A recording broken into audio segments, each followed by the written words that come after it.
How's it going, guys? Welcome to another episode of Let's Just Go Travel. If you're new to this channel, my name is Mike. We are all about RV adventure travel, outdoors, hiking, and exploring nature here on this channel, as well as DIY RV mods, which is what we're going to do today. We're going to talk about our latest project, which is an ultimate off-grid solar lithium battery setup that we've done in our RV. It's awesome. It took a lot of work to get this all done, and we're going to go through all of it with you today. I'm going to try to go over all of this in as much detail as possible. I'm going to go through all the different components that we got, as well as how we did all the wiring in the trailer, all the lessons that we learned along the way in terms of what worked and what didn't, what we might have done differently, and most importantly, I'm going to go over all the costs and pricing of all the different components as well. Now, please note that this is a DIY video. This was us figuring it out as we went. This is to serve as sort of an educational guide if anyone out there is planning to do this to their trailer. We hope that everything that we learned along the way will be helpful for you. And of course, we'd love for you guys to like and subscribe to our channel. We have a lot of big adventures coming up in our RV, which is why we installed this entire off-grid setup. And we'd love to share those with you. So just to give you guys some basics, if you don't know much about lithium batteries or inverters, solar setups for an RV. So in general, when you buy an RV, there are things that will work straight off your battery, such as your lights and your water, and things that generally won't work off of your battery. Things like your AC, your microwave, and all of your household plugs. Usually, if you need to use things like a microwave or plugs inside of your RV, you either need to be hooked up to shore power, or you need to be running a generator. And using a generator is what we have done in the past, but of course, as you guys might know, generators are loud, and typically at campsites there are times that you can't use them. So we wanted a solution that would allow us to use all the different electrical components in our RV at any time, including the AC and the microwave and all the plugs, without having to use a generator and without having to be hooked up to shore power. So installing all of this stuff basically lets us bypass the need for shore power and a generator, and we can use anything we want in the RV at any time. So without further ado, we're going to jump right in here, and we're going to take you back to the beginning when we first got all these components and go through them piece by piece. Let's go.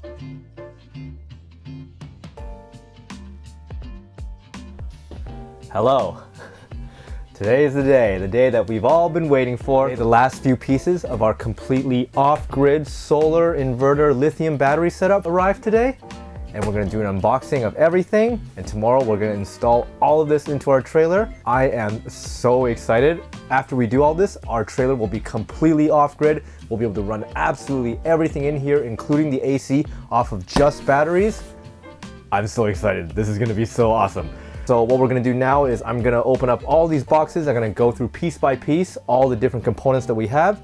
You might notice that pretty much all the products that we got are from Renogy. So we went with Renogy because they're a pretty popular brand for RVs in general. They have a lot of awesome products, and I wanted to just make sure that our entire system was just kind of based off of one brand. So just so it's a nice and clean setup and everything works together well. So the first thing that we got is their Renogy Rover 30 amp MPPT charge controller. We already do have a solar setup here in our RV that we have another video on. In that setup, we had a much smaller charge controller than this. So this thing's a beast. Probably find a new place to mount this actually. So like I said, this is the Renogy Rover 30 amp MPPT charge controller. Move on to the next. Okay, so what we have here is a 20 amp DC to DC battery charger. So this actually gets hooked up from our truck battery to the trailer. We'll get this installed so when we're towing, not only will we have the solar going, charging the battery, we'll also have this charging the batteries. All right, so a lot of you other RVers probably know what this is. This is the Micro Air Easy Start for our roof air conditioner.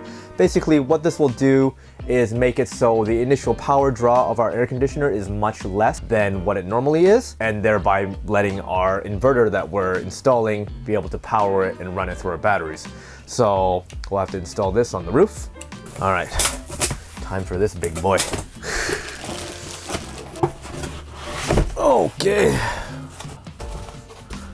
All right, so what we have here is Renogy's 3000 watt pure sine wave inverter. This will be the unit that converts our battery's power from DC to AC. So we can use all the plugs in here, we can run the microwave, and we'll be able to run the air conditioner because of this. Very excited. I love the style of all of Renogy's products. Like, I don't know, I'm partial to blue, I guess. So I love the look of all these. Look at that, look at that. Yes. All right, so what we have here is a lithium battery power converter. This is the Progressive Dynamics IntelliPower 9100. So basically this will replace our factory power converter, so when we're hooked up to shore power, this will efficiently charge our lithium batteries. Okay, for perhaps the most important piece of the puzzle, the lithium batteries themselves.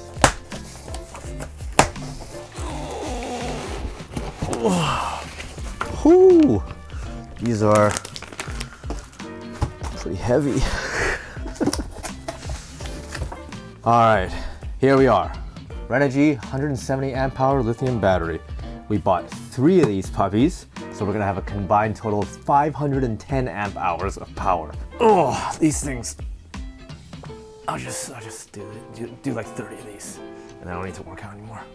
Yeah, this is pretty heavy, I gotta say. Like, you hear about lithium batteries, you know, they're all very lightweight and whatnot, and it is comparatively for how much power you're getting out of this, but it is pretty heavy. So 3 of these, gotta make sure they're nice and secure. All right, last piece of the puzzle, solar panels. So because we're installing all these lithium batteries and adding a whole bunch of extra weight, we're actually swapping out the rigid solar panel that's on the roof for a bunch of these flexible ones from Renogy. Basically what I have here are 2 100 watt ones, but we also have 2 175 watt ones. So on the roof, we will have 550 watts of solar total. And we've also gotten one of those portable suitcase style solar panels that'll live on the ground outside. And that one's an additional 200 watts. So we will have a total of 750 watts of solar feeding our entire system of 510 amp hours of battery. Oops, forgot to film this during the unboxing portion, but we also have a 30 amp automatic transfer switch from GoPower. So that's about it for the unboxing. We're going to be installing these tomorrow. I have a couple of friends at work that are going to be helping me put all this together. Much more knowledgeable people than me. I basically have no idea what I'm doing when it comes to electrical stuff, so it's nice to get some help. So for now, I'll say goodnight, but tomorrow we're packing all this stuff up and it's all going to get installed. Get excited. This is going to be so awesome. Yes!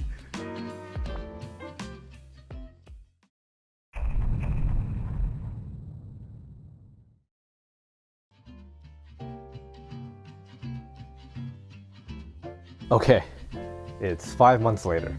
That definitely took quite a bit longer than we thought it was going to take. Just life and work and things kept getting in the way, and we were only able to work on this every now and then. But we're done now and we're ready to show you guys how we did it all. So I'll sort of start from the beginning. When we first arrived to start the install, we sort of just laid everything out and visualized how it was all going to live inside of the front compartment. That was the plan, to put everything in there. So some of you guys might be wondering why I decided to use the front storage compartment for the install of all this, because this effectively takes up most of the room in there now and I can't really use it for other things now. The reason for that is pretty simple. So as you guys may or may not know, this is a single axle trailer and the payload capacity of it is not very high, and we travel with full freshwater tanks pretty often, so we are pretty much limited to having only around 350 pounds of payload, period.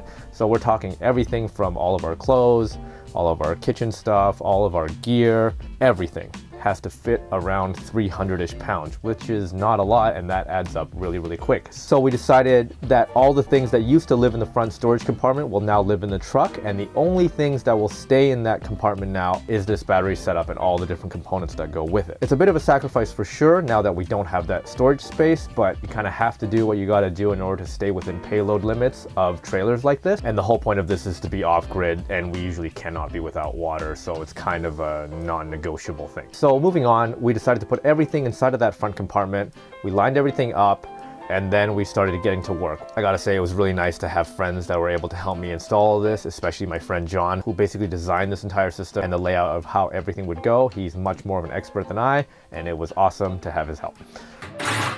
Gentle, gentle. Oh, I forgot to run the solar wire through the hole before we did that. You're pointing in the wrong way, Mike. It's looking at me. Oh. Exactly. Oh, What's wrong? directions were not followed. But we're not going to point fingers. No. I'll just clean up this wire. Okay. Let me get this wire. Perfection's what we strive for. Here we go, through the bottom of the trailer. Whoa, that went like nothing. Not through yet. One of the first things that I did was I needed to reroute the line from where the current solar charge controller lived here inside of the trailer. It usually actually lived on that wall over there, but we were upgrading to an MPPT charge controller, which was quite a bit bigger and no longer sat flush mounted to the wall, so there was no way to keep it here on this wall. So we kind of had to rip open that wall. We had to take a little piece of trim off so we could get at the wires behind it that ran to the old charge controller. So I had to take those wires down underneath the couch all the way through the water heater compartment into the front storage compartment. So I had to run a new length of wire so we can move everything over there. And we basically just replaced this with a magnet board because there's a hole behind it now, and you just got to cover it up somehow, right? So after we ran the new lines for that, started concentrating on everything in the front compartment. We mounted a piece of plywood to the wall of that front compartment so we could mount all of our bus bars and the inverter and the new battery charger. And so while we were installing all the stuff in the front compartment, we were also running lines from the front of the trailer all the way to the back where the breaker panel was, in order to connect the old system up with the new system. So if you know this trailer, you might be wondering why we're going to such lengths to install this inverter, because these trailers are advertised as being inverter prep, which was really exciting to me when I first heard that. But once I actually got to researching what that meant, what inverter prep meant in these trailers, the answer was actually pretty disappointing. So the inverter prep for these Jayco Micros is just a loop of wire that's sitting underneath the bed that only is hooked up so you can use the little pop-up power tower thing, and that's the only thing that the inverter will work for. The pre-wire is not hooked up to things like the microwave or the AC or any of the other household plugs that are within this trailer. It is only for the bedside plugs, which honestly is not really what most people are going to be looking for. Most people, when they want to install a full off-grid setup, they want everything to be working, not just one set of plugs. So a little disappointing about that, but it basically forced us to have to do everything from scratch. And it worked out better this way anyway. We have full control over everything here now, and it's great. Okay, so I'm just gonna go through every component bit by bit to give you guys an idea of what's running to what. So to start off with, we have the three 170 amp hour lithium batteries. They're hooked up into parallel. All of the batteries are hooked up with 2-aught cable, and all the lines running from the battery to the inverter and whatnot are 4-aught cable. Okay, so we're gonna start from here first. This is the positive line. So the first thing on the positive line is a fuse block with a 300 amp fuse. And after that, it goes to a master battery shutoff switch. So this trailer already comes with a battery shutoff, as you can see over there, but that battery shutoff does not turn off the solar charging, just FYI, which can be a problem if you're in cold winter months and you have lithium batteries, because lithium batteries aren't meant to charge when it's below freezing. So we added another battery shutoff switch, which we'll call the master shutoff switch, because this actually turns off everything. So the battery shutoff switch is then connected to the positive bus bar. So this is basically where all the positive lines converge before they go to the battery. And from the positive bus bar, we go to the positive terminal of the 3000 watt inverter. So next is the negative line. So the negative line runs from the batteries to the Victron Smart Shunt, which lets us monitor the battery system in real time and see how much charge we're getting and how much we're using, things like that. And from the Smart Shunt, it goes to the negative bus bar where all the negative lines of the system now converge. So connected to the negative bus bar is, of course, the negative end of our 3000 watt inverter. So just to recap again, the batteries are hooked into each other with 2-aught cable. All the lines running from the battery to the bus bar and to the inverter are all 4-aught cable. And everything else besides all that is either 10 gauge wire or 8 gauge wire. Above the inverter, we have the new lithium battery charger. So this replaces the factory power converter. It's basically the thing that charges your battery when you're hooked up to shore power.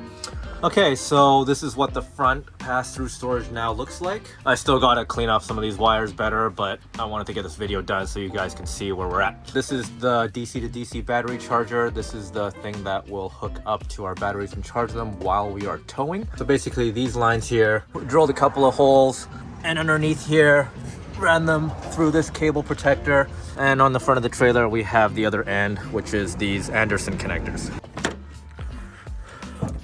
So on the truck side, basically we have 8 gauge wire running to a circuit breaker and then running through this cable protector all the way underneath the frame. And you can see here, and eventually ending up here, the other Anderson connector.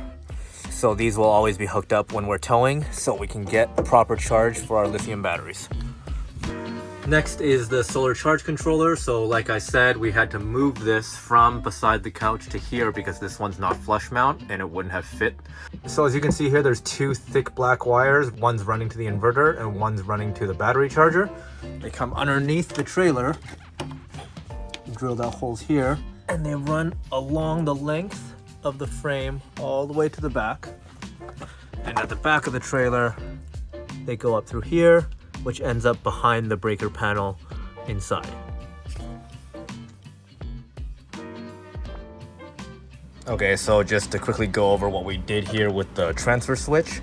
So this big orange line was the shore power originally, and it originally went into the factory breaker box here. Basically, I removed it from the breaker panel and hooked it into the transfer switch. These two lines at the transfer switch is the inverter line running from the front. Basically goes into the transfer switch and back out and then to the factory panel. It used to also have a battery charger and I removed it, which is why there's an empty hole here now, because the factory battery charger is not compatible with lithium batteries, so we swapped that out. And the other black line running from the front of the trailer to the back is the battery charger, which is going straight into the breaker panel, replacing the old power converter. So I've just kind of tucked the transfer box on this wall here, so it can live in this rat's nest of wires that came from the factory. Okay, so for the electrical stuff up here on the tongue, so as you can see, I've removed the two batteries that used to sit here. I had two 6-volt batteries wired in series. I took the main positive and negative lines from each, ran them through this hole here, drilled 2 holes for them both to go up into the new battery bank area, and connected them to the positive and negative bus bars, and that was it. And the whole trailer is now hooked up to those batteries. And we installed the switch by the bed here, so whenever we want to turn on the inverter, we simply turn this on and we're good to go.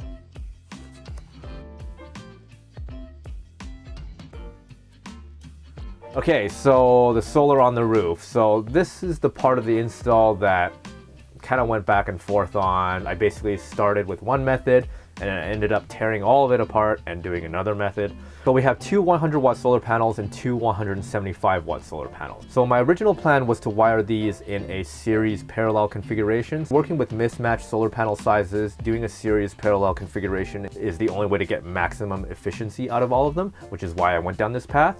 However, I didn't take into account the fact that I have this big honkin' AC unit on the top of the trailer that will most certainly cast some sort of shadow on at least one of the panels at any given time of the day.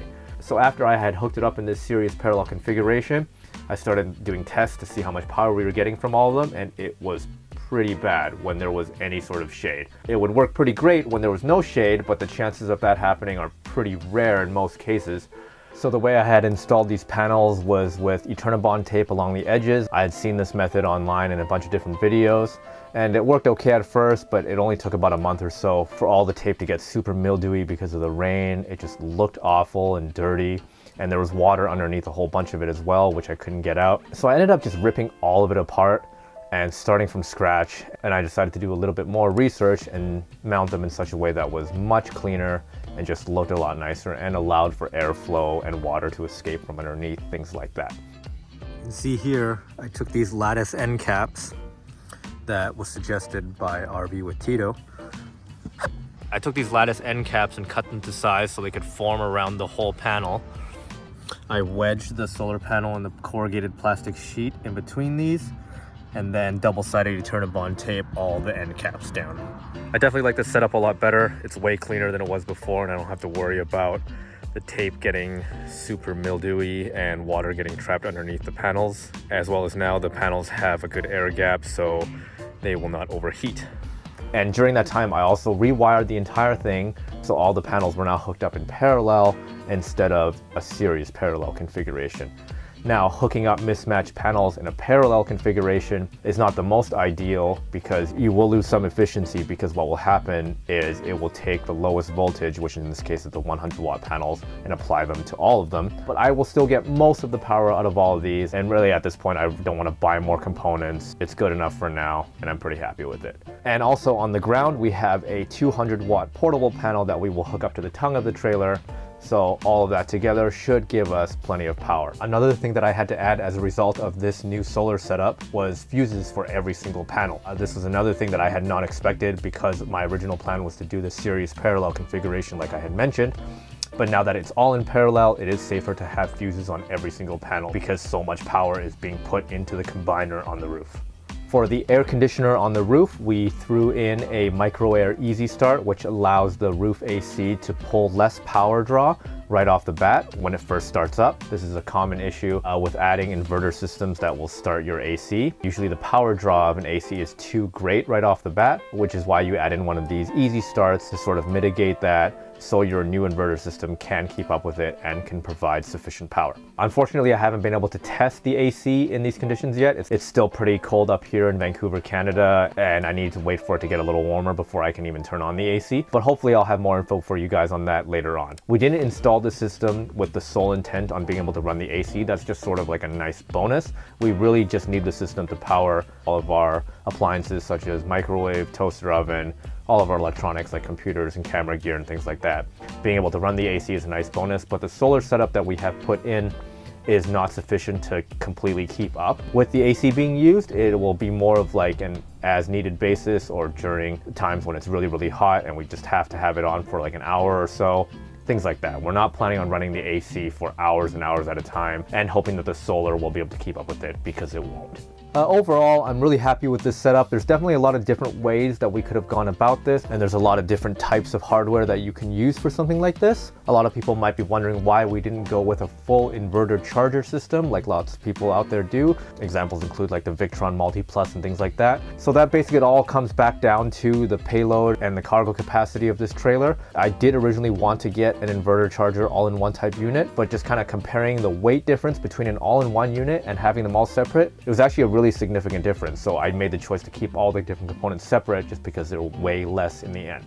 All right, so price breakdown. One thing that I didn't expect was how expensive all the wiring would be. You know, you kind of think of wire, it's like, oh, it's just wire. Like, how much could it possibly be? A lot.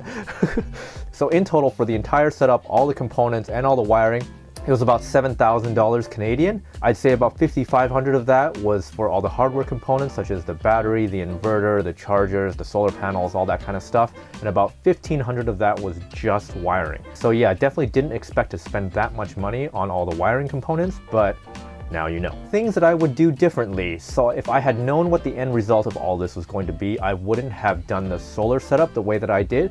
I would have figured out a way to get all matching panels up there. And I guess in a way I still can. Basically, if I wanted to get 100% peak efficiency out of all these, I would run 2 separate charge controllers for both different sets of panels, which I could still do in the future. I just don't really want to rip up parts of the roof and drill holes into it to do that. So for now, we're going to try it with this setup that we got going on, and hopefully it works out well. Maybe in the future we'll decide that it's not really working out and we'll switch it up, but we'll keep you guys updated on that. And I'd also love to hear what you guys thought about this setup. I welcome any suggestions on what I might have done better. I know there's a lot of awesome pros out there who do this kind of stuff. Like I said before, this was a DIY project. This was us figuring it out on the fly. We're talking dozens of runs to the hardware store and the electronics store over and over because we forgot this, we forgot that, we need a piece for this, we're missing a thing for that. This was a big undertaking. I've seen a lot of really awesome setups out there. If you own this trailer and you're interested in connecting with a community of other people who have this trailer, I encourage you to hop onto Facebook and check out the J-Feather Micro community group. There's a few people on that group that have also done complete off-grid setups for this trailer, and some of them are really, really cool. I encourage you to check them out. I'll also put down in the description below a list of all the different parts and links to where to buy them. And again, just thank you to everybody who helped me put this all together. Basically, none of this would have been possible without my friends, especially John, who, like I said earlier, designed and implemented pretty much all of this. I couldn't have done this without him for sure. And if you guys like this video, we'd love for you guys to like and subscribe to our channel. We have a lot of really cool stuff coming up now that we have this completed off-grid setup in our RV, and we'd love to bring you guys along for the ride. So that's about it. Thank you guys for watching. My name is Mike, or Let's Just Go Travel. See you guys on the next one.